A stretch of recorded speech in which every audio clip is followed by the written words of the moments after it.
Avec près de 600 000 électeurs, le district des montagnes dans l'ouest de la Côte d'Ivoire est le fief historique de l'Union pour la démocratie et la paix en Côte d'Ivoire, UDPCI, dirigé par le désormais opposant Mabrit Ouakeus. Il est un acteur majeur de la création en 2005 du groupement de partis, le Rassemblement des oufouettistes pour la démocratie et la paix, puis membre fondateur du RHDP, parti unifié. Non éligible à la présidentielle de 2020, sa base électorale est davantage convoitée par le RHDP.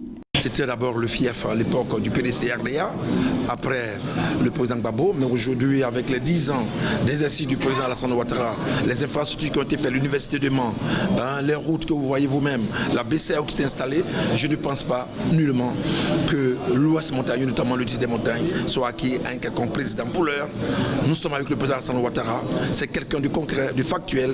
Le RHDP du candidat Alassane Ouattara y a déjà installé 25 délégations départementales, 12 communales, 72 sous-préfectorales et 480 délégations de secteur. Un seul objectif, régner en maître dans le district des montagnes, composé des régions du Tonpi, du Guémon et du Cavali. Nous voulons donner un grand pourcentage au président de la République à cette élection. Plus de 80% pour ne pas exagérer. Le RHDP est le plus grand parti en Côte d'Ivoire. Et comme nous le disons dans nos slogans, nous allons gagner cette victoire présidentielle un coup KO au premier tour. Selon le RHDP, les cadres du parti constituent en 2020 à eux seuls 61,81% des électeurs du district des montagnes.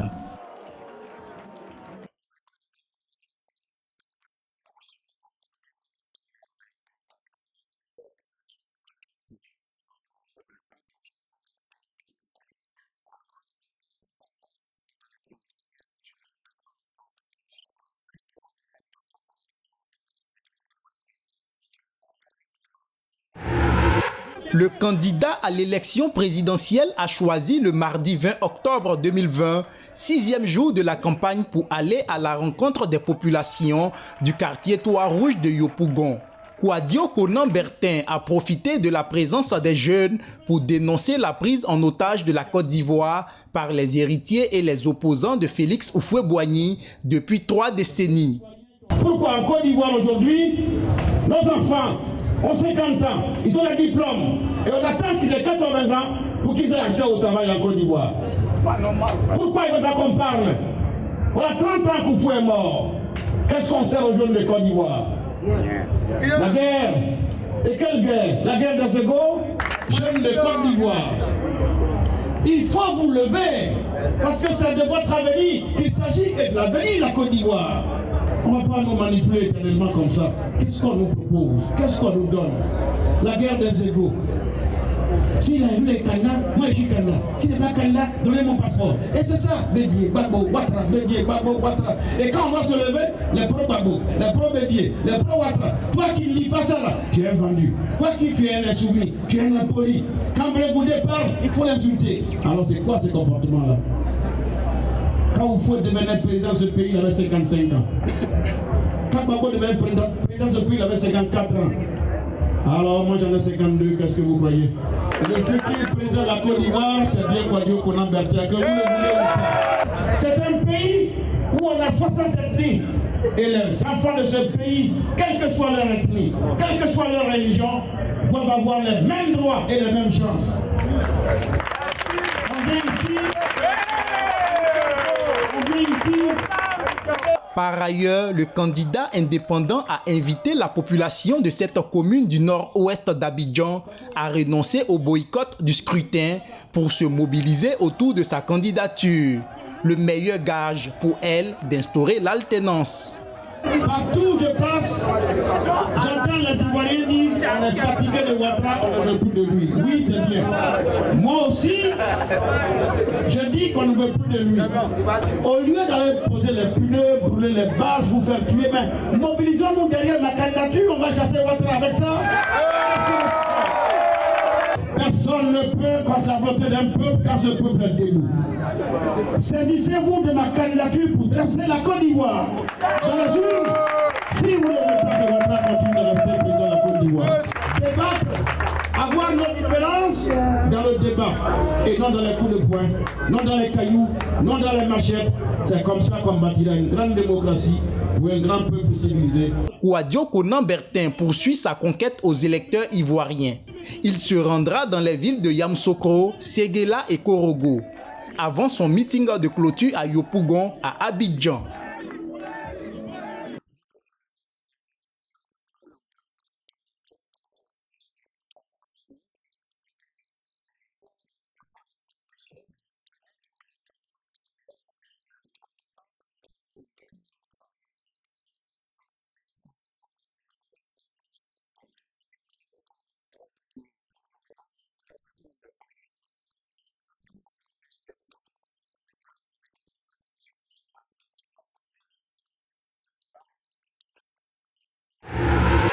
Les opposants à la candidature d'Alassane Ouattara expriment leur détermination à poursuivre la désobéissance civile. Réunis en coalition, ils ont tenu une conférence de presse au siège du PDCI RDA à Abidjan-Cocody. Le président du Front populaire ivoirien et porte-parole de la coalition, Pascal Afin-Guissan, s'est exprimé en présence des représentants des partis de Henri Konan Bédié, Mamadou Koulibaly et Niamien Konan. Au nom des différentes plateformes, il a fait savoir que l'opposition reste déterminée et engagée à poursuivre sa lutte jusqu'à obtenir gain de cause. Cette phase de désobéissance civile vise à empêcher le convoyage et la distribution de tout matériel électoral, à empêcher l'affichage électoral, à empêcher les meetings de campagne, à empêcher la distribution et le retrait des cartes d'électeurs, à manifester dans les formes et par tous moyens légaux notre opposition au double coup d'État constitutionnel et électoral que M. Alassane Ouattara s'apprête à perpétrer. La rencontre de la coalition de l'opposition était aussi le lieu pour les leaders engagés dans le boycott de réaffirmer leur engagement pour l'instauration de la justice, le droit et les valeurs de bonne gouvernance en Côte d'Ivoire. Ils appellent par ailleurs leurs adversaires politiques à un dialogue inclusif en vue d'instaurer un climat de paix. Saviez-vous que la Côte d'Ivoire traverse un moment difficile, un moment de turbulence, et nous appelons le gouvernement à un dialogue inclusif afin de trouver les solutions pour sauver notre pays. Nous avions en face un gouvernement voyou, un gouvernement complètement sourd qui refuse le dialogue. Et c'est pour cela que la CEDEAO est intervenue pour un dialogue inclusif entre les candidats et le parti au pouvoir. Mais il s'ensuit que la CEDEAO s'est vue obstruée par un gouvernement qui refuse de dialoguer, par un gouvernement qui refuse de faire des concessions. Et du coup, la CEDEAO était obligée de jeter l'éponge en demandant aux Ivoiriens de prendre leur destin en main. Les deux grands partis de l'opposition, le PDCI RDA et le FPI, maintiennent leur refus d'aller aux élections, bien qu'ils aient été retenus par le Conseil constitutionnel. Le scrutin du 31 octobre s'annonce tendu en Côte d'Ivoire avec des actes de violence dans la capitale et quelques villes de l'intérieur.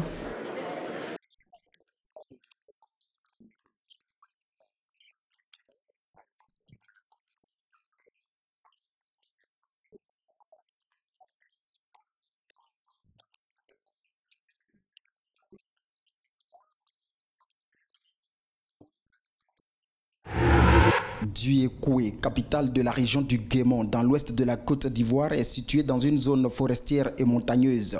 Les rues sont plus ou moins bitumées et propres. L'hospitalité légendaire des autochtones Oué a favorisé l'installation des autres communautés du pays et même étrangères dans cette ville qui compte désormais 21 quartiers. Ce brassage a fait de cette ville une terre d'opportunités. Duékoué a de non-potentialités. Duékoué, c'est une ville carrefour. Duékoué est la porte d'entrée de la région du Grand Ouest. Et Duékoué est une terre très fertile Vous voyez que ici, Djoko aujourd'hui, la région de Djokwe, elle nouvelle boucle du cacao en Côte d'Ivoire. Ça veut dire qu'au moins un tiers du cacao de la Côte d'Ivoire est produit dans la zone de Djokwe.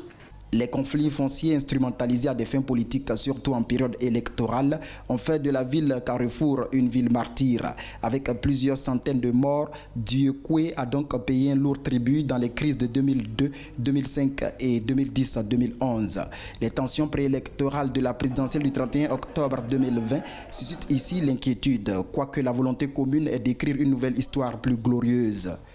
Si vous partez par exemple à la station Sodessi, là où nous recevons de l'eau, mais il y a des puits aujourd'hui qu'on ne peut plus ouvrir parce que des cadavres, ils résistent encore, on ne les a pas enlevés. Ensuite, quand vous prenez la route du Carrefour, qu'on appelle le quartier d'Iaï, sur le Guémont, dont la région porte le nom, juste on a fait encore une fosse commune où on a attiré les gens. Et quand vous arrivez maintenant au quartier d'Iaï-Bernard, à l'entrée à droite, vous verrez une place martyre où il y a des milliers de morts. Ça veut dire que c'est vraiment une ville martyre. En rappel, Djokwe est la déformation de Douekwe sur le dos de l'éléphant en langue Wè, peuple autochtone de la région. Cela est même symbolisé par une montagne en forme de dos d'éléphant qui surplombe la ville.